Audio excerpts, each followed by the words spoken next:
എതിരാളികളും അവരോടുള്ള നയങ്ങളും. 1. മുശ്രിക്കുകൾ അഥവാ ബഹുദൈവ വിശ്വാസികൾ. അറേബ്യയിലെ മുശ്രിക്കുകൾ തങ്ങൾ ഇബ്രാഹിം അലൈഹിസ്സലാം നബിയുടെ മതക്കാരാണെന്നും അദ്ദേഹത്തിൻ്റെ മാർഗത്തിലാണ് നിലകൊള്ളുന്നതെന്നും വാദിക്കുന്നവരായിരുന്നു. അവർ തങ്ങളെപ്പറ്റി ഹുനഫാ എന്ന് പറഞ്ഞിരുന്നു. അടിക്കുറിപ്പ്: ഹുനഫാ എന്നത് ഹനീഫ് എന്നതിൻ്റെ ബഹുവചനമാകുന്നു. ഋജുവായ മാർഗം സ്വീകരിച്ചവർ എന്നാണ് വാക്കിൻ്റെ താൽപ്പര്യം. വിശദീകരണം തുടരുന്നു. ഇബ്രാഹിം അലൈഹിസ്സലാം നബിയുടെ മാർഗം സ്വീകരിച്ചവർ എന്നാണ് ഈ വാക്കുകൊണ്ട് വിവക്ഷിക്കപ്പെടുന്നത്. ഹജ്ജുകർമ്മം അനുഷ്ഠിക്കുക, കഅബയെ ഖിബലയായി അഥവാ അഭിമുഖ കേന്ദ്രമായി അംഗീകരിക്കുക, അതിനെ ബഹുമാനിക്കുക, ചേലാകർമ്മം ചെയ്യുക, രക്തബന്ധവും മുലകുടി ബന്ധവുമുള്ളവർ തമ്മിൽ വിവാഹം നടത്താതിരിക്കുക മുതലായി പലതും അവർ സ്വീകരിച്ചു പോന്നിരുന്നു. ദാനധർമാദികൾ, കുടുംബബന്ധം പാലിക്കൽ, വാഗ്ദത്തം നിർവഹിക്കൽ, അതിഥി സൽക്കാരം തുടങ്ങിയ കാര്യങ്ങൾ അവർക്കിടയിൽ അംഗീകരിക്കപ്പെട്ട ഗുണങ്ങളായിരുന്നു. നമസ്കാരം, നോമ്പ്, ശുദ്ധീകരണം മുതലായവയും ചില രൂപത്തിൽ അവർ അനുഷ്ഠിച്ചിരുന്നു. കൊല, വ്യഭിചാരം, കളവ് തുടങ്ങിയവ നിഷിദ്ധങ്ങളായും അവർ കരുതി വന്നിരുന്നു. മതദൃഷ്ട്യാ ഇങ്ങനെ പലതും അനുഷ്ഠിക്കേണ്ടതായും ഉപേക്ഷിക്കേണ്ടതായും ഉണ്ടെന്ന് അവർ സമ്മതിച്ചിരുന്നുവെങ്കിലും കർമ്മരംഗത്ത് നോക്കുമ്പോൾ ചില വ്യക്തികളൊഴിച്ച് മറ്റെല്ലാവർക്കിടയിലും മതപരമായ ഒരു അരാജകത്വമാണ് അന്നുണ്ടായിരുന്നത്. വിശ്വാസപരമായി നോക്കുന്ന പക്ഷം ആകാശഭൂമികൾ ഉൾക്കൊള്ളുന്ന ഈ പ്രപഞ്ചത്തിന് ഒരു സൃഷ്ടാവുണ്ട്. ലോകത്ത് നടക്കുന്ന മഹൽ കാര്യങ്ങളെല്ലാം അവൻ്റെ കൈക്കാണ് നടക്കുന്നത്. അവൻ സർവശക്തനും സർവജ്ഞനുമാണ്. അവൻ്റെ വിധിനിർണയങ്ങൾക്കനുസരിച്ച് കാര്യങ്ങൾ സംഭവിക്കുകയുള്ളൂ. സൃഷ്ടികളിൽ മലക്കുകളാകുന്ന ഒരുതരം ആത്മീയ ജീവികളുണ്ട്. അവർ പരിശുദ്ധരാണ് എന്നിങ്ങനെയുള്ള വിശ്വാസങ്ങൾ അറബികൾക്കുണ്ടായിരുന്നു. പക്ഷേ സിദ്ധാന്തങ്ങളും തത്വങ്ങളും ഇങ്ങനെയെല്ലാമായിരുന്നുവെങ്കിലും ആ അടിസ്ഥാനത്തിലായിരുന്നില്ല അവരുടെ ജീവിത രീതി. മുസ്ലിം സമുദായത്തിൻ്റെ ഇന്നത്തെ പൊതുനില പരിശോധിച്ചു നോക്കിയാൽ തന്നെ ഇപ്പറഞ്ഞത് വേഗം മനസ്സിലാവുന്നതാണ്. മൂലതത്വങ്ങളും പ്രധാന കടമകളുമെല്ലാം മനസ്സുകൊണ്ടും വാക്കുകൊണ്ടും അംഗീകരിക്കുന്നതോടൊപ്പം അനുഷ്ഠാന രംഗത്ത് നാം കാണുന്നതെന്താണ്? നമസ്കാരം, നോമ്പ്, സക്കാത്ത് മുതലായവ തീരെ ഉപേക്ഷിക്കുകയും കള്ളുകുടി, പലിശ, അക്രമം, കളവ്, വ്യഭിചാരം തുടങ്ങിയവ നിസ്സങ്കോചം പതിവാക്കിക്കൊണ്ടിരിക്കുകയും ചെയ്യുന്നവരുടെ സംഖ്യ ഒന്ന് നോക്കുക. തൗഹീദാണ് അഥവാ ഏകദൈവ വിശ്വാസമാണ് തങ്ങളുടെ അടിസ്ഥാന വിശ്വാസമെന്ന് സമ്മതിക്കാത്ത മുസ്ലിം നാമധാരികൾ ഉണ്ടായിരിക്കുകയില്ല. പക്ഷേ ഫലം മറിച്ചും ഒരു പ്രകാരത്തിലല്ലെങ്കിൽ മറ്റൊരു പ്രകാരത്തിൽ ശിർക്കിൻ്റെ പ്രവർത്തനങ്ങൾ നടത്തുകയും അതു മതമായി ഗണിക്കുകയും ചെയ്യുന്ന കാഴ്ചയാണ് മിക്കവരിലും കാണുന്നത്. മതത്തിൻ്റെ പേരിൽ കെട്ടിച്ചമച്ച അനാചാരങ്ങളും മാമൂലുകളും ഇതിനു പുറമെയും. ഇത്തരം ദുശ്ചെയ്തികളിൽ മുഴുകിക്കൊണ്ടിരിക്കുന്ന ആളുകൾ തങ്ങളെപ്പറ്റി നടിക്കുന്നതോ തങ്ങളാണ് ഏറ്റവും മതവിശ്വാസവും മതഭക്തിയും ഉള്ളവരെന്നുമായിരിക്കും. ഏറെക്കുറെ ഈ നില തന്നെയായിരുന്നു അറബി മുശ്രിക്കുകളുടെയും. ചില വശങ്ങളിൽ അവർ കൂടുതൽ അതിരുകവിഞ്ഞിരുന്നുവെന്ന് മാത്രം. മുശ്രിക്കുകൾ വഴിപിഴച്ചിരുന്നതിൻ്റെ പ്രധാന കാരണം ശിർക്കു തന്നെ. അള്ളാഹുവിന് പ്രത്യേകമായുള്ള അധികാരാവകാശങ്ങളിലും ഗുണവിശേഷങ്ങളിലും പ്രവർത്തനങ്ങളിലും ഇതര വസ്തുക്കൾക്ക് പങ്കോ സാമ്യതയോ കൽപ്പിക്കുന്നതാണല്ലോ ശിർക്ക്. ലോകകാര്യങ്ങൾ നിയന്ത്രിക്കുന്നതിലും അദൃശ്യകാര്യങ്ങളെ അറിയുന്നതിലും രോഗം, സൗഖ്യം, ശാപം, അനുഗ്രഹം, ആഹാരം, രക്ഷ, ശിക്ഷ മുതലായവ നൽകുന്നതിലും മഹാത്മാക്കളായ ചിലർക്കും ചില പങ്കുകളുണ്ടെന്നായിരുന്നു അവർ ധരിച്ചു വന്നത്. അള്ളാഹുവിൻ്റെ അറിവും കഴിവും എല്ലാറ്റിനുമുപരിയായതാണെന്ന് അവർക്കറിയാം. പക്ഷേ ഒരു മഹാരാജാവ് തൻ്റെ അധികാരാവകാശങ്ങളിൽ ചിലത് തനിക്ക് പ്രിയപ്പെട്ട ചില പ്രത്യേകക്കാർക്ക് വിട്ടുകൊടുക്കുന്നതുപോലെ അള്ളാഹുവിൻ്റെ അധികാരാവകാശങ്ങളിൽ ചിലത് അവൻ ചില മഹാന്മാർക്ക് വിട്ടുകൊടുത്തിരിക്കുകയാണെന്നായിരുന്നു അവരുടെ വിശ്വാസം.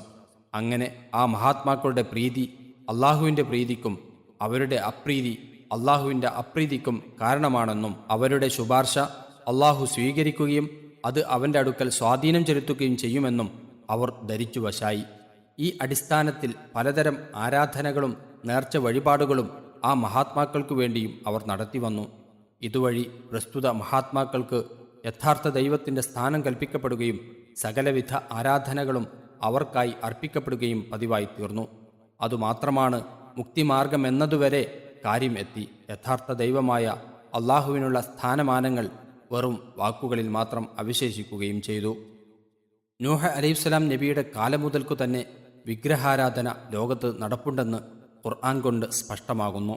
സൂറത്തു നൂഹ് നോക്കുക. എന്നാൽ അറബികളിൽ അത് നടപ്പിൽ വരുത്തിയത് അംറുബ്നു ലുഹ എന്നു പേരായ ഒരാളായിരുന്നു. മിക്കവാറും ക്രിസ്താബ്ദം 3-ാം നൂറ്റാണ്ടിൽ ജീവിച്ച ഒരു നാട്ടുരാജാവായിരുന്ന ഇയാൾ ഷാമിൽ നിന്നാണ് ഹിജാസിലേക്ക് വിഗ്രഹാരാധന കടത്തിക്കൊണ്ടുവന്നത്. മരണപ്പെട്ടുപോയ മഹാത്മാക്കളുടെ സ്മരണക്കായിട്ടാണ് പിശാചിൻ്റെ പ്രേരണ പ്രകാരം ആദ്യം ജനങ്ങൾ പ്രതിമകളുണ്ടാക്കി പ്രതിഷ്ഠിച്ചത് എന്നും ക്രമേണ ആ പ്രതിമകൾ ആരാധ്യവസ്തുക്കളായി പരിണമിക്കുകയാണ് ഉണ്ടായിട്ടുള്ളതെന്നും നബിവചനങ്ങളിൽ വ്യക്തമാക്കപ്പെട്ടിട്ടുണ്ട്. അതുകൊണ്ട് തന്നെയാണ് പ്രതിമകൾ ഉണ്ടാക്കുകയും പ്രതിഷ്ഠിക്കുകയും ചെയ്യുന്നതിനെ നബി സല്ലല്ലാഹു അലൈഹി വസല്ലമ അതികഠിനമായി നിരോധിച്ചിട്ടുള്ളതും. വിഗ്രഹങ്ങളുടെ കൂട്ടത്തിൽ മരണപ്പെട്ട മഹാത്മാക്കളുടെ പ്രതിമകൾ മാത്രമല്ല, കാലക്രമത്തിൽ ചില മലക്കുകളുടെയും ചില ജിന്നുകളുടെയും പേരിലും വിഗ്രഹങ്ങൾ സ്ഥാപിക്കപ്പെട്ടു. ദേവീ ദേവന്മാരെന്ന പേരിലാണ് ഇന്ന് അവ അറിയപ്പെടുന്നത്.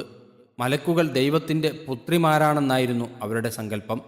ചുരുക്കി പറഞ്ഞാൽ, ലോകത്ത് തൗഹീദിൻ്റെ കേന്ദ്രമായി സ്ഥാപിക്കപ്പെട്ട ഒന്നാമത്തെ ദേവാലയമായ വിശുദ്ധ കഅബയുടെ പരിസരങ്ങളിലായി ഖുർആൻ അവതരിക്കുന്ന കാലത്ത് വിവിധ തരത്തിലുള്ള 360 വിഗ്രഹങ്ങൾ സ്ഥലം പിടിച്ചിരുന്നു.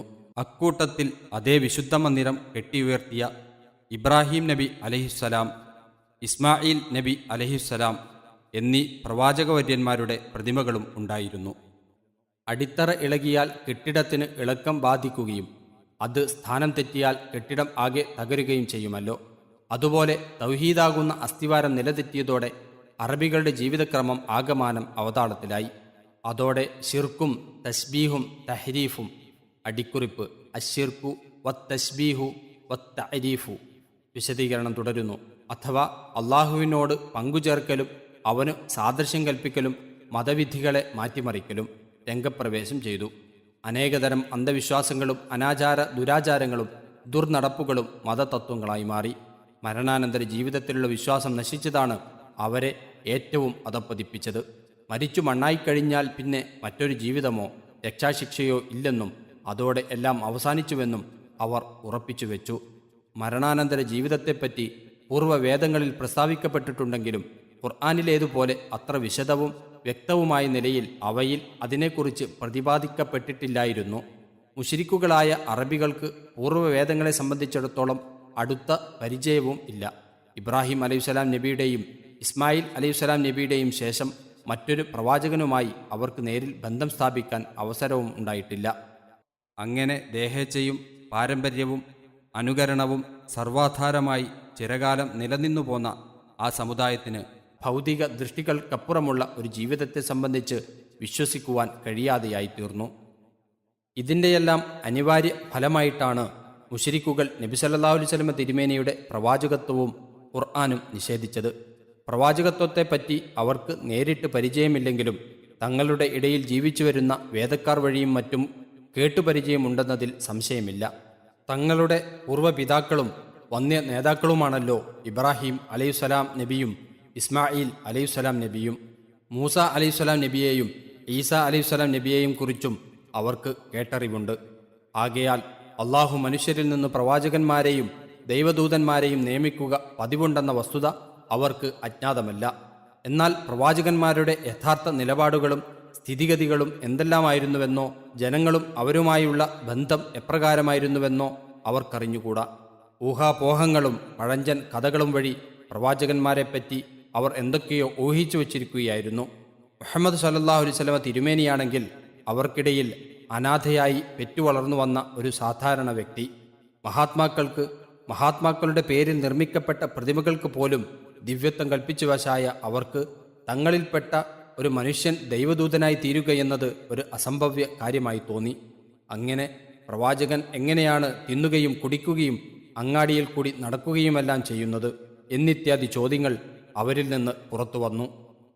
ചുരുക്കി പറഞ്ഞാൽ ശിർക്ക്, പരലോക നിഷേധം, ഇബ്രാഹിം അലൈഹിസ്സലാം നബിയുടെ മാർഗമനുസരിച്ചാണ് തങ്ങൾ നിലകൊള്ളുന്നതെന്ന വാദം, മുഹമ്മദ് നബി സല്ലല്ലാഹു അലൈഹി വസല്ലമയുടെ പ്രവാചകത്വത്തിൻ്റെ നിഷേധം, ഇങ്ങനെയുള്ള ചില സംഗതികളായിരുന്നു മുശ്രിക്കുകളെ സംബന്ധിച്ച് ഖുർആന് പ്രധാനമായി വിമർശിക്കേണ്ടിയിരുന്ന വിഷയങ്ങൾ. ഈ തുറകളിൽ അവർ കൊണ്ടുവരുന്ന ന്യായവാദങ്ങൾക്ക് മറുപടി പറയുകയും ആവശ്യമായിരുന്നു. അക്കാര്യങ്ങൾ ശരിയായി തീർന്നാൽ മറ്റുള്ളതെല്ലാം പ്രയാസമന്യേ ശരിപ്പെട്ടുകൊള്ളുമായിരുന്നു. ഇതിനായി മുശ്രിക്കുകളെ സംബന്ധിച്ച് ഖുർആൻ സ്വീകരിച്ച നയങ്ങൾ പലതാണ്. ഉദാഹരണമായി 1. പൂർവികന്മാരുടെ അനുകരണവും പരമ്പരാഗതമായ ഊഹാപോഹങ്ങളുമല്ലാതെ ബുദ്ധിപൂർവകമോ വൈദികമോ ദൈവികമോ ആയ യാതൊരു തെളിവും അവർക്കില്ലെന്ന് ഉത്ബോധിപ്പിക്കുക. 2. മതാചാരങ്ങളും മതസിദ്ധാന്തങ്ങളുമായി തങ്ങൾ ആചരിച്ചു വരുന്ന കാര്യങ്ങൾ പ്രവാചകന്മാരുടെയോ വേദഗ്രന്ഥങ്ങളുടെയോ അധ്യാപനങ്ങളല്ലെന്നും കെട്ടിച്ചമയ്ക്കപ്പെട്ടവ മാത്രമാണെന്നും ഓർമ്മിപ്പിക്കുക. 3. അള്ളാഹു അല്ലാത്ത മറ്റേതൊരു വസ്തുവിനും റബ്ബോ ഇലാഹോ അഥവാ രക്ഷിതാവോ ആരാധ്യനോ ആയിരിക്കുവാൻ ഒരു വിധേനയും അർഹതയോ ന്യായമോ ഇല്ല എന്നും അള്ളാഹുവിന് യാതൊരു പ്രകാരത്തിലുള്ള സാമ്യരും പങ്കുകാരും ഉണ്ടായിരിക്കുവാൻ നിവൃത്തിയില്ല എന്നും സ്ഥാപിക്കുക. 4.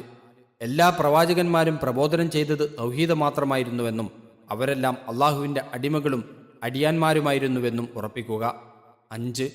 വിഗ്രഹങ്ങൾ ആരാധ്യവസ്തുക്കളാകുന്നത് പോയിട്ട് സാധാരണ മനുഷ്യരുടെ പദവി പോലും അവക്കില്ലെന്ന് കാര്യകാരണ സഹിതം ഉണർത്തുക. 6. അള്ളാഹുവിന് മക്കളുണ്ടെന്ന വാദം അങ്ങേയറ്റം വഷളത്വം നിറഞ്ഞ നികൃഷ്ടവാദമാണെന്നും അള്ളാഹുവിന് മറ്റേതെങ്കിലും വസ്തുവോട് യാതൊരു തരത്തിലുള്ള സാദൃശ്യവും ഇല്ലെന്നും അവൻ സർവോപരി പരിശുദ്ധനാണെന്നും സ്ഥാപിക്കുക. 7. മുഹമ്മദ് സല്ലല്ലാഹു അലൈഹി വസല്ലമ നബി ഒന്നാമത്തെ പ്രവാചകനല്ല. അദ്ദേഹത്തിന് മുമ്പ് എത്രയോ പ്രവാചകന്മാർ ഉണ്ടായിട്ടുണ്ട്. അവരുടെയെല്ലാം പ്രബോധന തത്വം ഒന്നു തന്നെയായിരുന്നു. അവരെല്ലാവരും തന്നെ മനുഷ്യരും മനുഷ്യപ്രകൃതിയോട് കൂടിയവരുമായിരുന്നു. വഹി ലഭിക്കുന്നുവെന്നതുകൊണ്ട് അദ്ദേഹം മനുഷ്യനല്ലാതാകുന്നില്ല എന്നൊക്കെ ഗ്രഹിപ്പിക്കുക. 8. ജനങ്ങൾ ആവശ്യപ്പെടുന്ന ദൃഷ്ടാന്തങ്ങൾ കാണിച്ചു കൊടുക്കലും അദൃശ്യകാര്യങ്ങൾ അറിയലും നബിമാർക്ക് സാധ്യമായ കാര്യങ്ങളല്ല. അള്ളാഹു ഉദ്ദേശിച്ച ദൃഷ്ടാന്തം മാത്രമേ അവരുടെ കൈക്ക് വെളിപ്പെടുകയുള്ളൂ. അവൻ അറിയിച്ചു കൊടുത്ത അദൃശ്യകാര്യമല്ലാതെ അവർക്ക് അറിയുവാൻ കഴിയുന്നതുമല്ല. പുതിയ വല്ല ദൃഷ്ടാന്തങ്ങളും കണ്ടാൽ തന്നെയും അത് ഗ്രഹിക്കുവാനോ വിശ്വസിക്കുവാനോ അവർ തയ്യാറാവുകയില്ല.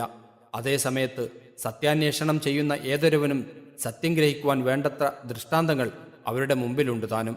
ഏറ്റവും വലിയ ദൃഷ്ടാന്തം അവരുടെ മുമ്പിലിരിക്കുന്ന ഖുർആൻ തന്നെയാണ്. അതുപോലെയുള്ള ഒരു ഗ്രന്ഥമോ അതിലെ അധ്യായം പോലെയുള്ള ഒരു അധ്യായമോ അവർക്കാകട്ടെ മറ്റാർക്കെങ്കിലുമാകട്ടെ കൊണ്ടുവരിക സാധ്യമല്ല. അത് അള്ളാഹുവിൻ്റെ ഗ്രന്ഥമാണെന്നുള്ളതിന് ഇതുതന്നെ മതിയായ തെളിവാണ് എന്നൊക്കെ ഉത്ബോധനം ചെയ്യുക. 9.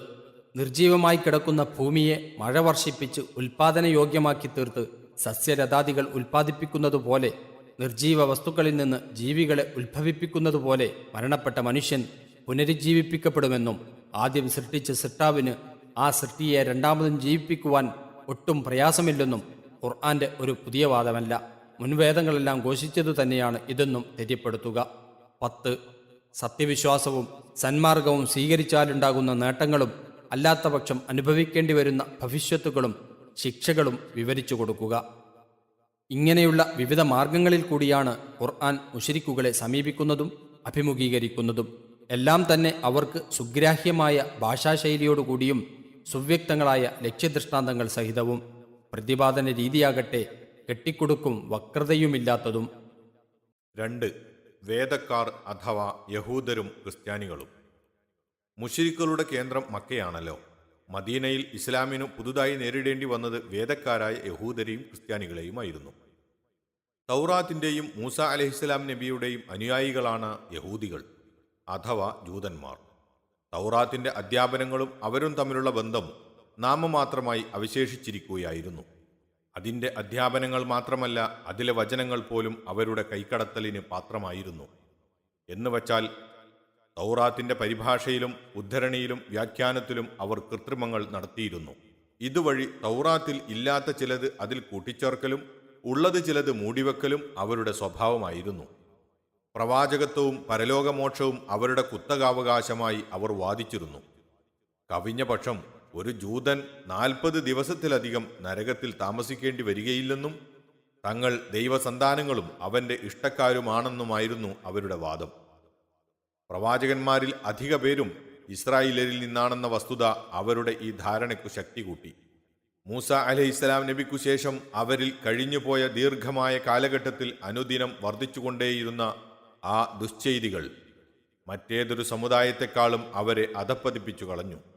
അതിയായ ലുബ്ധത, ധനമോഹം, വഞ്ചന, അസൂയ മുതലായവ അവരുടെ ചില പ്രത്യേകതകളായിരുന്നു താനും. ദൈവവാക്യത്തെക്കാളും അവർ പ്രാധാന്യം കൽപ്പിച്ചിരുന്നത് അവരിലുള്ള പണ്ഡിതന്മാരുടെ അഭിപ്രായങ്ങൾക്കാണ്. പണ്ഡിതന്മാരാകട്ടെ സ്വാർത്ഥത്തിനും കാര്യലാഭത്തിനും വേണ്ടി എന്തു ചെയ്യുവാനും മടിയില്ലാത്തവണ്ണം ദുഷിച്ചു പോകുകയും ചെയ്തിരുന്നു. വാസ്തവത്തിൽ ഈസ അലൈഹിസ്സലാം നബിയിൽ യഹൂദർ വിശ്വസിക്കാതിരുന്നത് തന്നെ പണ്ഡിതവർഗത്തിൻ്റെ ദുഷ്പ്രേരണകൾ മൂലമായിരുന്നു. വേദഗ്രന്ഥത്തിലെ വാക്യങ്ങൾ മാറ്റിമറിച്ചും അതിൻ്റെ പേരിൽ കളവ് കെട്ടിച്ചമച്ചും ജനഹിതമനുസരിച്ച് മതവിധികൾ ഉണ്ടാക്കിയും അവർ മുതലെടുത്തുകൊണ്ടിരിക്കുകയായിരുന്നു. ഇന്നത്തെ മുസ്ലിം പാമര ജനങ്ങളെയും അവരെ തൃപ്തിപ്പെടുത്തിക്കൊണ്ട് സ്വന്തം താൽപ്പര്യങ്ങൾ നേടുന്ന പണ്ഡിതന്മാരെയും കുറിച്ച് ആലോചിച്ചാൽ അന്നത്തെ യഹൂദരുടെ സ്ഥിതിഗതികളെപ്പറ്റി ഏതാണ്ടൊന്ന് അനുമാനിക്കാം. വേദക്കാർ തങ്ങളുടെ പണ്ഡിതന്മാരെയും പുരോഹിതന്മാരെയും അള്ളാഹുവിന് പുറമെ റബ്ബുകളാക്കി. അധ്യായം 9 സൂറത്തു തൗബ വചനം 31 എന്ന ഖുർആൻ വചനത്തെപ്പറ്റി അദീയ് ബിൻ ഹാത്തിം റളിയല്ലാഹു അൻഹു നബി സല്ലല്ലാഹു അലൈഹി വസല്ലമയോട് ചോദിച്ചപ്പോൾ തിരുമേനി പറഞ്ഞ മറുപടി ഇപ്രകാരമായിരുന്നു: അള്ളാഹു അനുവദിച്ചതിനെ ആ പണ്ഡിതന്മാർ അവർക്ക് നിഷിദ്ധമാക്കി കൊടുത്തു. അതവർ നിഷിദ്ധമായി സ്വീകരിക്കുകയും ചെയ്തു. അള്ളാഹു നിഷിദ്ധമാക്കിയതിനെ അവർ അനുവദനീയമാക്കി കൊടുത്തു. അതവർ അനുവദനീയമായി കരുതുകയും ചെയ്തു. ബുഖാരി. മുസ്ലിം സമുദായത്തിന്റെ അധപ്പതനത്തിനുള്ള ഒരു മുഖ്യ കാരണവും ഇതുതന്നെയാണല്ലോ. മുൻ വേദഗ്രന്ഥങ്ങളുടെ കൂട്ടത്തിൽ പ്രഥമ സ്ഥാനം അർഹിക്കുന്ന ഗ്രന്ഥമത്രേ തൗറാത്ത്. കർമ്മപരമായ ജീവിതക്രമങ്ങളും അനുഷ്ഠാനമുറകളും അതിൽ വിസ്തരിച്ചു പറഞ്ഞിട്ടുണ്ട്. നിയമസംഹിത എന്ന നിലക്ക് ഈസാ നബി അലൈഹിസ്സലാമും അനുയായികളും ആ ഗ്രന്ഥം അംഗീകരിക്കുവാൻ ബാധ്യസ്ഥരായിരുന്നു. ആകയാൽ ഇനിയൊരു പ്രവാചകനും വേദഗ്രന്ഥവും ആവശ്യമില്ലെന്നാണ് യഹൂദികൾ ധരിച്ചു വശായിരുന്നത്. എന്നാൽ അക്കാലത്തേക്കും ആ ജനതയ്ക്കും വേണ്ടിയുള്ളതായിരുന്നു ആ നിയമസംഹിതയെന്നും കാലാവസാനം വരെയുള്ള സകല ജനവിഭാഗങ്ങൾക്കും പറ്റിയ മറ്റൊരു പരിപൂർണ നിയമസംഹിത ആവശ്യമായിരുന്നുവെന്നും അതാണ് വിശുദ്ധ ഖുർആൻ എന്നും അവർ മനസ്സിലാക്കിയില്ല. അഥവാ ഈ പരമാർത്ഥം സമ്മതിക്കുവാൻ അവർ തയ്യാറായില്ല. ഖുർആനാണെങ്കിൽ തൗറാത്തിനെ ഒരിക്കലും നിഷേധിക്കുകയല്ല, അതിനെ സത്യപ്പെടുത്തുകയും ബലപ്പെടുത്തുകയുമാണ് ചെയ്യുന്നത്. പക്ഷേ താൽക്കാലികങ്ങളായിരുന്ന അതിലെ ചില നിയമങ്ങളെ പരിഷ്കരിക്കുകയും പോരാത്തത് കൂട്ടിച്ചേർക്കുകയും ചെയ്തുകൊണ്ടുള്ള ഒരു പരിപൂർണ നിയമസംഹിത ലോകത്തിനു പ്രദാനം ചെയ്തിരിക്കുകയാണ് ഖുർആൻ. തൗറാത്തിലെ പല നിയമങ്ങളും തത്വങ്ങളും അത് അപ്പടി സ്ഥിരപ്പെടുത്തിയിട്ടുമുണ്ട്. മേൽ പറഞ്ഞതിനു പുറമെ മുഹമ്മദ് നബി സല്ലല്ലാഹു അലൈഹി വസല്ലമ തിരുമേനി ഇസ്മായിൽ അലൈഹിസ്സലാം നബിയുടെ സന്താന പരമ്പരയിൽ ജനിച്ച ആളായതും അവരുടെ വർഗപിതാവായ ഇസ്ഹാഖ് അലൈഹിസ്സലാം നബിയുടെ സന്താന പരമ്പരയിൽപ്പെട്ട ആളല്ലാതിരുന്നതും നബി സല്ലല്ലാഹു അലൈഹി വസല്ലമയിൽ വിശ്വസിക്കുന്നത് മൂലം തങ്ങളുടെ അടിസ്ഥാനരഹിതങ്ങളായ പാരമ്പര്യ നടപടികൾക്കും നേതൃത്വങ്ങൾക്കും കോട്ടം തട്ടുമെന്ന ഭയവും നബി സല്ലല്ലാഹു അലൈഹി വസല്ലമയെ നിഷേധിക്കുവാൻ യഹൂദന്മാരെ പ്രേരിപ്പിച്ചു. ഈ നിഷേധത്തെ ന്യായീകരിക്കുവാൻ വേണ്ടി തൗറാത്തിന്റെ പല ഭാഗങ്ങളും അവർ പൂഴ്ത്തിവെക്കുകയും ദുർവ്യാഖ്യാനം നടത്തുകയും ചെയ്തു. നബി സല്ലല്ലാഹു അലൈഹി വസല്ലമയുടെ ആഗമനത്തെ സംബന്ധിച്ചുള്ള പ്രവചനങ്ങളും സൂചനകളുമാണ് ഇതിന് കൂടുതൽ ഇരയായത്. യഹൂദരുടെ മിക്ക ദോഷങ്ങളും ക്രിസ്ത്യാനികളിലും ഉണ്ടായിരുന്നു. ഈസാ അലൈഹിസ്സലാം നബിക്ക് ദിവ്യത്വം കൽപ്പിച്ചതും ആ അടിസ്ഥാനത്തിൽ കെട്ടിപ്പടുക്കപ്പെട്ട മറ്റു പല അന്ധവിശ്വാസങ്ങളും കഴിച്ചാൽ താരതമ്യേന യഹൂദരെക്കാൾ ഭേദമായിരുന്നു ക്രിസ്ത്യാനികൾ. ഈസാ അലൈഹിസ്സലാം ദൈവപുത്രനാണെന്നാണ് പൊതുവിലുള്ള ക്രിസ്തീയവാദം. ഇതുവഴി അള്ളാഹുവിൻ്റെ പരമപരിശുദ്ധവും സൃഷ്ടികളുമായി തെല്ലും സാമ്യമില്ലാത്തതുമായ ഉത്കൃഷ്ട ഗുണങ്ങളെ കളങ്കപ്പെടുത്തുകയും അള്ളാഹുവിനെ സൃഷ്ടി സമാനമാക്കുകയുമാണ് ക്രിസ്ത്യാനികൾ ചെയ്യുന്നത്. ഇത് അങ്ങേയറ്റം നികൃഷ്ടവും നീചവുമായ ഒന്നാണെന്ന് പറയേണ്ടതില്ലല്ലോ. മൂസ അലൈഹിസ്സലാം ദൈവമാണെന്നോ ദൈവപുത്രനാണെന്നോ യഹൂദർ പറയുന്നില്ല. പക്ഷേ ഉസൈർ ദൈവപുത്രനാണെന്ന ഒരു വാദം അവരിലും ഉണ്ടായിരുന്നു. അതോടൊപ്പം ഈസാ അലൈഹിസ്സലാം നബിയെ വ്യഭിചാരപുത്രനാണെന്നും ആഭിചാരിയെന്നും യഹൂദർ മുദ്രകുത്തുകയും ചെയ്തിരുന്നു. ക്രിസ്തീയ മതത്തിന്റെ പ്രധാന സിദ്ധാന്തം ത്രിയേകത്വ സിദ്ധാന്തമാകുന്നു. അതായത് പിതാവും അഥവാ ദൈവവും പുത്രനും അഥവാ ഈസായും പരിശുദ്ധാത്മാവും അഥവാ റൂഹുൽ ഖുദുസും ചേർന്നതാണ് സാക്ഷാൽ ദൈവം. മൂന്നും കൂടി ഒന്നാണ് താനും എന്നിങ്ങനെയുള്ള വിശ്വാസം. ഇതിനെപ്പറ്റി കൂടുതൽ വിവരം യഥാസ്ഥാനങ്ങളിൽ വെച്ച് കാണാവുന്നതാണ് ഇൻഷാ അള്ളാഹ്. ഇതനുസരിച്ച് ഈസാ അലൈഹിസ്സലാം മനുഷ്യനാണെങ്കിലും അതേസമയം തന്നെ അദ്ദേഹം ദൈവപുത്രനുമാണ്. മറ്റൊരു നിലക്ക് സാക്ഷാൽ ദൈവവും. ഇതാണ് അവരുടെ വാദം. ഇഞ്ചീലിന്റെ ചില പ്രയോഗങ്ങൾ ദുർവ്യാഖ്യാനം ചെയ്തും ഇഞ്ചീലുകളെന്ന അഥവാ സുവിശേഷങ്ങളെന്ന പേരിൽ പിൽക്കാലത്ത് എഴുതിയുണ്ടാക്കപ്പെട്ട ചില ഗ്രന്ഥങ്ങളെ ആസ്പദമാക്കിയും ഇവർ ഈ വാദത്തെ ന്യായീകരിക്കുന്നു. ഈസ അലൈഹിസ്സലാം നബിയിലുള്ള വിശ്വാസം ഇവരിൽ അതിരു കവിഞ്ഞു പോയിരിക്കുകയാണെന്ന് വ്യക്തമാണ്. ഇതുപോലെയുള്ള ചില അന്ധവിശ്വാസങ്ങൾ ചില ഷെയ്ഖന്മാരെയും ഔലിയാക്കളെയും സംബന്ധിച്ച് ചില പാമര മുസ്ലിങ്ങൾക്കിടയിലും കടന്നുകൂടിയിട്ടുണ്ട്. നിങ്ങൾക്ക് മുമ്പുള്ളവരുടെ അഥവാ വേദക്കാരുടെ മാർഗങ്ങളെ മുഴത്തിനു മുഴമായും ചാണിനു ചാണായും നിങ്ങളും പിൻപറ്റുന്നതാണ്. ലതത്തബിഅന്ന സുനന മൻ കാന ഖബലക്കും ശിബ്റൻ ബിശിബ്രിൻ വദിറാഅൻ ബിദിറാ അത്തുർമുദി എന്ന് നബി സല്ലല്ലാഹു അലൈഹി വസല്ലമ പ്രവചനം ചെയ്തിട്ടുള്ളത് സ്മരണീയമാകുന്നു.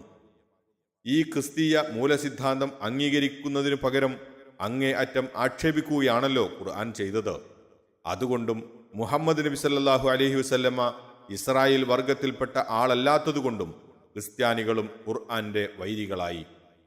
തൗറാത്തിലെ പ്രവചനങ്ങളെപ്പറ്റി യഹൂദർ ചെയ്തതുപോലെ തന്നെ നബി സല്ലല്ലാഹു അലൈഹി വസല്ലമയുടെ വരവിനെക്കുറിച്ച് ഇഞ്ചീലിൽ ഉള്ള പ്രവചനങ്ങളെ ഇരു വിഭാഗവും അന്യഥാ വ്യാഖ്യാനിച്ചു തൃപ്തിയടഞ്ഞു. തോന്നിയവാസത്തിലും ദുർനടപ്പിലും ദീർഘകാല പാരമ്പര്യം യഹൂദർക്കായിരുന്നതുകൊണ്ട് ഖുർആനിനോടുള്ള ശത്രുതയിൽ കൂടുതൽ കാഠിന്യം പ്രത്യക്ഷപ്പെട്ടിരുന്നതും അവരിൽ നിന്നായിരുന്നു.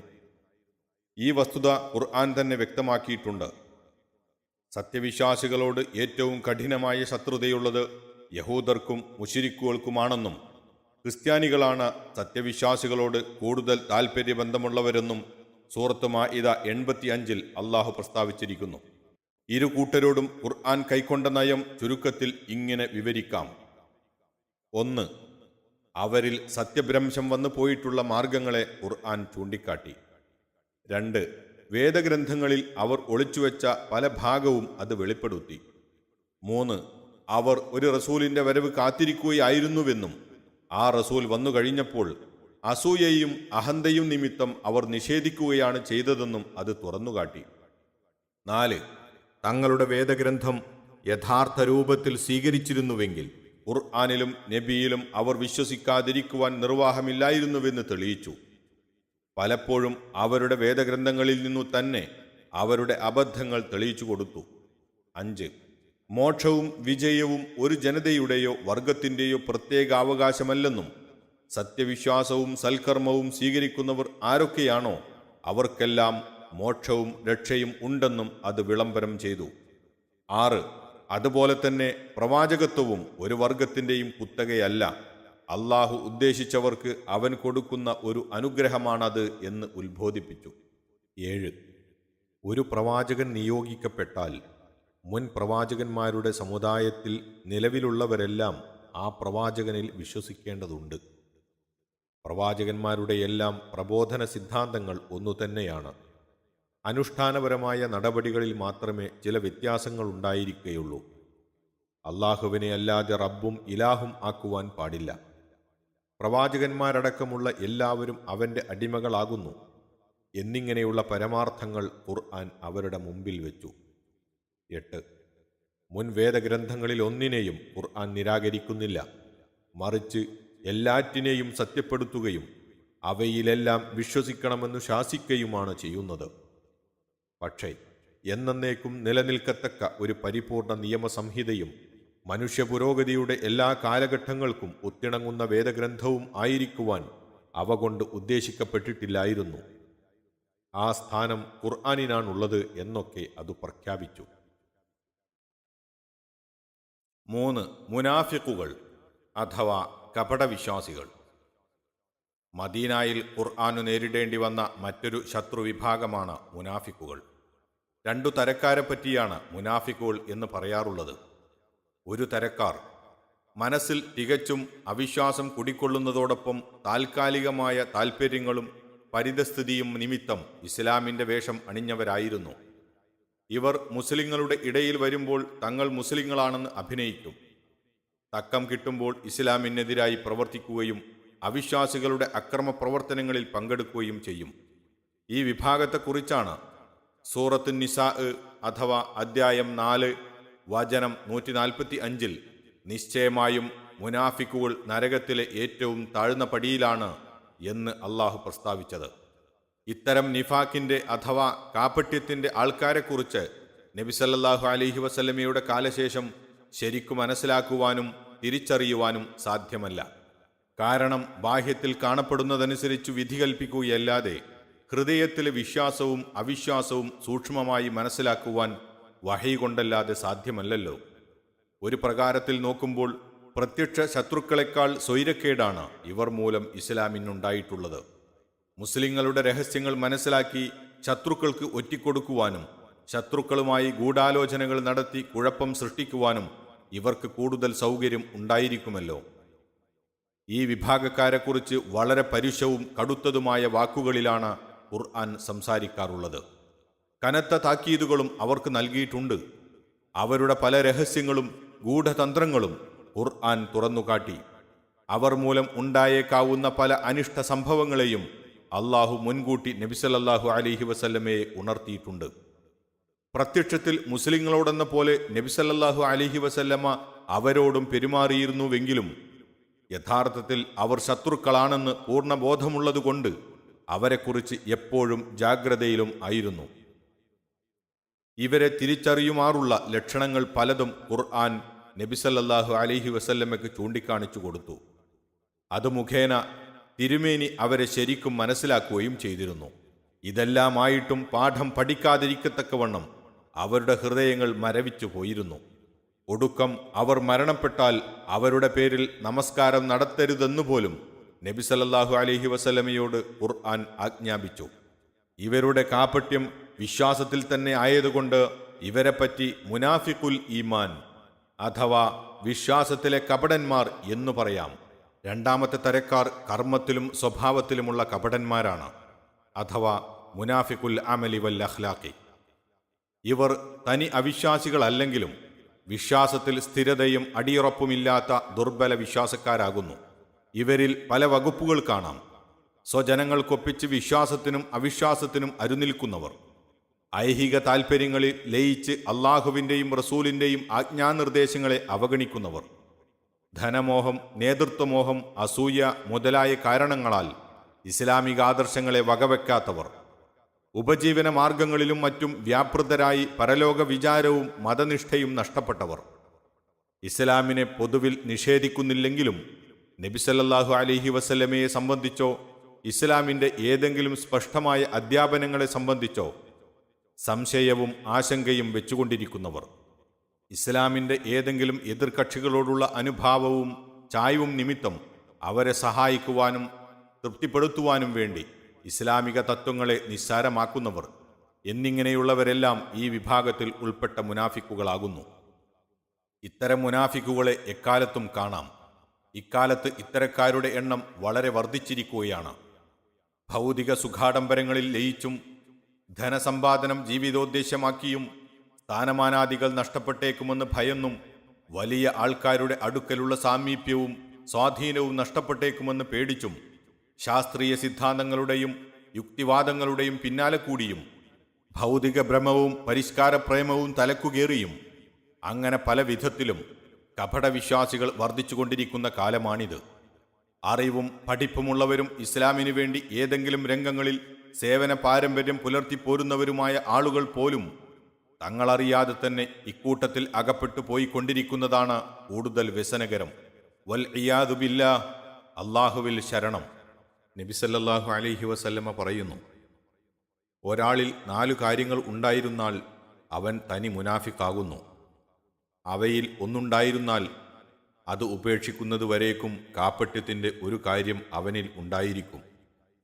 അതായത് വിശ്വസിച്ചാൽ വഞ്ചിക്കും, വർത്തമാനം പറഞ്ഞാൽ കളവ് പറയും, വാഗ്ദത്തം ചെയ്താൽ ലംഘിക്കും, പിണങ്ങിയാൽ തോന്നിയവാസം പ്രവർത്തിക്കും. ബുഖാരി, മുസ്ലിം. ഏതാണ്ട് ഇതേ പ്രകാരമുള്ള മറ്റൊരു ഹദീസിൽ മുസ്ലിം റഹിമഹുല്ല ഇപ്രകാരം കൂടി ഉദ്ധരിച്ചിരിക്കുന്നു: അവൻ നോമ്പ് നോൽക്കുകയും നമസ്കരിക്കുകയും മുസ്ലിമാണെന്ന് വാദിക്കുകയും ചെയ്താലും ശരി. രണ്ടാമത്തെ തരക്കാരിൽപ്പെട്ട മുനാഫിക്കിൻ്റെ ചില ലക്ഷണങ്ങളാണ് ഇതുപോലുള്ള നബിവചനങ്ങൾ ചൂണ്ടിക്കാട്ടുന്നത്. സത്യവിശ്വാസികളായ ആളുകൾ അവരുടെ പ്രവൃത്തി ദോഷവും സ്വഭാവദോഷവും കൊണ്ട് മുനാഫിക്കുകളായി തീരുമെന്ന് ഇതിൽ നിന്ന് വ്യക്തമാണ്. അതുകൊണ്ടാണ് നബി സല്ലല്ലാഹു അലൈഹി വസല്ലമയുടെ സഹാബിമാർ പോലും നിഫാക്കിനെ കുറിച്ച് സദാ ഭയപ്പെട്ടുകൊണ്ടിരുന്നത്. ഇബ്നു അബി മുലൈക്ക റഹിമഹുല്ല പറഞ്ഞതായി ബുഖാരി റഹിമഹുല്ല ഇപ്രകാരം രേഖപ്പെടുത്തിയിരിക്കുന്നു: നബി സല്ലല്ലാഹു അലൈഹി വസല്ലമയുടെ സഹാബികളിൽ 30 പേരെ ഞാൻ കാണുകയുണ്ടായിട്ടുണ്ട്. അവരെല്ലാവരും തന്നെ തങ്ങളിൽ നിഫാക്ക് വരുന്നത് ഭയപ്പെടുന്നവരായിരുന്നു. മേൽപ്പറഞ്ഞ 2 തരം മുനാഫിക്കുകളുടെ സ്വഭാവങ്ങളും ലക്ഷണങ്ങളും ഖുർആൻ പലപ്പോഴും എടുത്തു കാട്ടുന്നത് കാണാം. ഭവിഷ്യത്തുകളെക്കുറിച്ച് അവരെ താക്കീത് ചെയ്യുകയും പ്രസ്തുത സ്വഭാവങ്ങളെ സൂക്ഷിച്ചുകൊള്ളുവാൻ മറ്റുള്ളവരോട് ഉപദേശിക്കുകയും പതിവാകുന്നു. അതോടുകൂടി നിഷ്കളങ്കരും സജ്ജനങ്ങളുമായുള്ളവരുടെ ലക്ഷണങ്ങളും സ്വഭാവങ്ങളും അടിക്കടി വിവരിച്ചും ആവർത്തിച്ചും ഓർമ്മിപ്പിക്കുകയും ചെയ്യും. എതിർകക്ഷികൾ അന്നും ഇന്നും. ഖുർആൻ അവതരിക്കുന്ന കാലത്ത് അതിൻ്റെ എതിർകക്ഷികളായി നിലവിലുണ്ടായിരുന്ന പ്രധാന കക്ഷികളെയും അവരോട് ഖുർആൻ കൈക്കൊണ്ട സാമാന്യ നിലപാടും സംബന്ധിച്ചാണ് നാം മുകളിൽ സംസാരിച്ചത്. കൂടുതൽ വിവരം ഖുർആനിൽ അതതിടത്ത് വെച്ച് കാണുകയും ചെയ്യാം. തനി നിരീശ്വരവാദികളായ ആളുകൾ ഏതോ ചില വ്യക്തികളുണ്ടായിരുന്നു എന്നല്ലാതെ ഖുർആന്റെ ഒരു എതിർകക്ഷിയായി അന്ന് പ്രത്യക്ഷത്തിലുണ്ടായിരുന്നില്ല. അതുകൊണ്ട് അവരെക്കുറിച്ച് ഒരു കക്ഷിയെന്ന നിലക്കുള്ള സംവാദങ്ങളും സംഭാഷണങ്ങളും ഖുർആനിൽ അധികം കാണുകയില്ല. സന്ദർഭവശാൽ ചിലപ്പോഴെല്ലാം നിരീശ്വരവാദികൾക്കും നാസ്തികന്മാർക്കും വായടപ്പൻ മറുപടികൾ കൊടുക്കാതിരുന്നിട്ടുമില്ല. സന്ദർഭം പോലെ നാം അവയെപ്പറ്റി ചൂണ്ടിക്കാട്ടുന്നതാണ് ഇൻഷാ അല്ലാഹ്. ചുരുക്കി പറഞ്ഞാൽ ഖുർആന്റെ മുമ്പിൽ വിലങ്ങടിച്ചു നിൽക്കുന്ന എല്ലാവർക്കും ശുദ്ധഹൃദയവും മനസാക്ഷിയും ഉള്ള പക്ഷം യഥാർത്ഥം ഗ്രഹിച്ച് സന്മാർഗം കണ്ടെത്തുവാനുള്ള നിർദ്ദേശങ്ങളും തെളിവുകളും ഖുർആൻ തികച്ചും വ്യക്തമാക്കി കഴിഞ്ഞിരിക്കുന്നു. ഖുർആനിൽ കാണുന്ന ആക്ഷേപങ്ങൾ, താക്കീതുകൾ മുതലായവയെല്ലാം അന്നത്തെ അതിൻ്റെ എതിരാളികളായിരുന്നവർക്കു മാത്രം ബാധകമായതാണെന്ന് ആരും ധരിക്കേണ്ടതില്ല. മുശ്രിക്ക് അഥവാ ബഹുദൈവ വിശ്വാസി, കാഫിർ അഥവാ അവിശ്വാസി, മുനാഫിക്ക് അഥവാ കപടവിശ്വാസി എന്നിങ്ങനെയുള്ള അതിലെ പ്രയോഗങ്ങളും അവരെ സംബന്ധിച്ച പ്രസ്താവനകളും അക്കാലത്തുണ്ടായിരുന്നവർക്കെന്ന പോലെ അതിനുശേഷം ലോകാവസാനം വരെ ഉണ്ടാകുന്നവർക്കും ബാധകമാണ്. അള്ളാഹുവിൻ്റെ അവകാശാധികാരങ്ങളിലും അവൻ്റെ പ്രത്യേക ഗുണഗണങ്ങളിലും ഇതര വസ്തുക്കളെ പങ്കുചേർക്കുന്നവരെല്ലാം ഖുർആന്റെ ദൃഷ്ടിയിൽ മുശ്രിക്കുകളാകുന്നു. അങ്ങനെ പങ്കുചേർക്കലും അതിലേക്ക് വഴി തുറക്കലും അതിൻ്റെ ഭാഷയിൽ ശിർക്കുമാകുന്നു. അള്ളാഹുവിലും പരലോകത്തിലും റസൂലിലും ഖുർആനിലും വിശ്വസിക്കാത്തവരെല്ലാം അവർ ആസ്തിവാദക്കാരോ നാസ്തിവാദക്കാരോ ആയിക്കൊള്ളട്ടെ അതിൻ്റെ ഭാഷയിൽ കാഫിറുമാകുന്നു. പ്രത്യക്ഷത്തിൽ വിശ്വാസം പ്രകടിപ്പിക്കുന്നുവെങ്കിലും യഥാർത്ഥത്തിൽ അതിനെതിരായ നിലപാടുകൾ സ്വീകരിച്ചവർ മുനാഫിക്കുകളുമാണ്. പരിപൂർണ വിശ്വാസത്തോടൊപ്പം അതിൻ്റെ സിദ്ധാന്തങ്ങൾ നിരുപാധികമായി സ്വീകരിക്കുന്നവരാരോ അവരാണ് അതിൻ്റെ ഭാഷയിൽ മുഅ്മിനുകൾ അഥവാ സത്യവിശ്വാസികൾ. ഈ അടിസ്ഥാനത്തിലുള്ള നടപടിക്രമങ്ങളും അനുഷ്ഠാനമുറകളും ആചാരമര്യാദകളും സ്വീകരിക്കുന്നവരെക്കുറിച്ചാണ് അത് മുസ്ലിങ്ങൾ എന്ന് പറയുന്നതും. മതമേതായാലും മനുഷ്യൻ നന്നായാൽ മതി എന്ന വാദത്തിന് ഖുർആന്റെ ദൃഷ്ടിയിൽ യാതൊരു നിലയും വിലയുമില്ല. അല്ല, ഖുർആൻ ആ വാദങ്ങളെ അടിയോടെ തള്ളിക്കളയുകയും ഒരു മുസ്ലിമിന് അത് അംഗീകരിക്കുവാൻ നിവൃത്തിയില്ലെന്ന് തുറന്ന ഭാഷയിൽ പ്രഖ്യാപിക്കുകയും ചെയ്തിരിക്കുന്നു.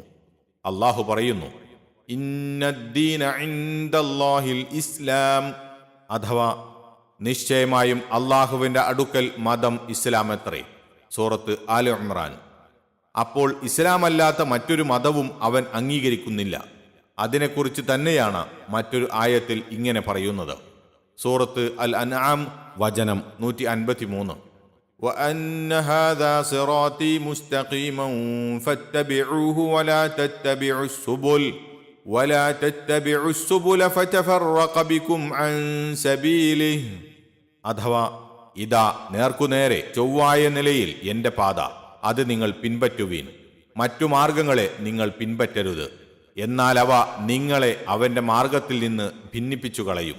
മറ്റൊരു വചനത്തിൽ അള്ളാഹു പറയുന്നത് നോക്കുക. സൂറത്ത് ആല ഇമ്രാൻ വചനം 85.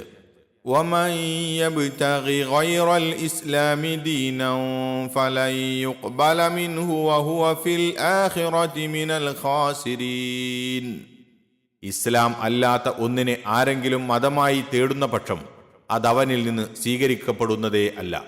അവൻ പരലോകത്തിൽ നഷ്ടക്കാരുടെ കൂട്ടത്തിലുമായിരിക്കും. അപ്പോൾ മുസ്ലിമാണെന്ന് വാദിക്കുന്ന ഒരാൾക്ക് മേൽവാദത്തെ ബാഹ്യമായെങ്കിലും അനുകൂലിക്കുവാൻ സാധിക്കുമോ? ഒരു അമുസ്ലിമിന്റെ വായയിൽ നിന്നേ ആ വാദം പുറത്തുവരാൻ ന്യായമുള്ളൂ. എന്നാൽ ആ ഏകമാർഗത്തിലേക്ക് അത് ആരെയും നിർബന്ധിക്കുന്നില്ല.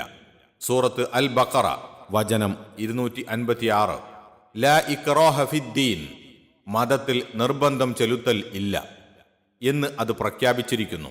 അതിൻ്റെ സിദ്ധാന്തങ്ങളും അതിൻ്റെ നിയമാവലിയുമെല്ലാം ലോകത്തിൻ്റെ മുമ്പിൽ തുറന്നു വെച്ചുകൊണ്ട് അത് ഇങ്ങനെ ഉദ്ഘോഷിക്കുന്നു: വഖുലിൽ ഹഖ്ഖു മിർ റബ്ബിക്കും ഫമൻ ശാഅ ഫൽയുഅ്മിൻ വമൻ ശാഅ ഫൽയക്ഫുർ. പറയുക, യഥാർത്ഥം നിന്റെ റബ്ബിങ്കിൽ നിന്നുള്ളതാകുന്നു. അതുകൊണ്ട് വേണ്ടുന്നവർ വിശ്വസിച്ചു കൊള്ളട്ടെ, വേണ്ടുന്നവർ അവിശ്വസിച്ചു കൊള്ളട്ടെ. സൂറത്ത് അൽ കഹ്ഫ് വചനം 29. വിശ്വസിക്കുവാനും അവിശ്വസിക്കുവാനും തൽക്കാലം സ്വാതന്ത്ര്യം അനുവദിക്കുന്നുണ്ടെങ്കിലും അവിശ്വസിച്ചവരുടെ ഭാവിയെക്കുറിച്ച് അത് കടുകടുത്ത താക്കീതുകൾ നൽകുകയും ചെയ്യുന്നു. ഖുർആന്റെ അവതരണ കാലത്ത് അതിന് ഏതെല്ലാം തരത്തിലുള്ള എതിർകക്ഷികൾ ഉണ്ടായിരുന്നുവോ അവ മിക്കവാറും കാലദേശങ്ങളുടെ പരിതസ്ഥിതിക്കനുസരിച്ച വേഷം സ്വീകരിച്ച് ഇന്നും നിലവിലുണ്ട്. അന്ന് അവരോടും അവരെക്കുറിച്ചും ഖുർആൻ എന്തെല്ലാം പ്രസ്താവിച്ചുവോ അതെല്ലാം ഇന്ന് ഇവരോടും ഇവരെക്കുറിച്ചും അതിന് പറയുവാനുള്ളത് തന്നെയാകുന്നു. ലോകാവസാനം വരെ അത് നിലനിൽക്കുകയും ചെയ്യും.